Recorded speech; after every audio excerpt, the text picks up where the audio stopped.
Concerned about the dilapidated state of the road, the villagers of Umling-Umsarang conducted voluntary road repairs yesterday to facilitate easier transportation.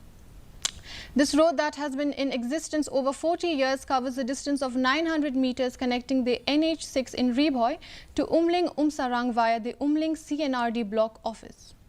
Given the proximity of the village road to the highway, the villagers urge the government to take serious note of the situation and provide a suitable and lasting solution.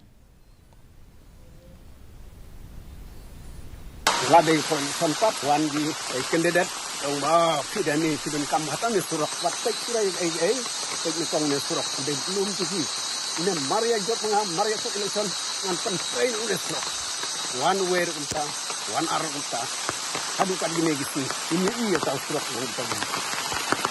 Andai dah gaba nyami hidak senong, nyelek hidak senong, salong surat malu malah.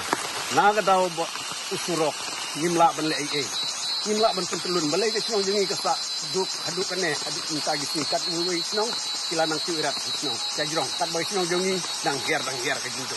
Jadi nak kesa tahu ngam dan buntin.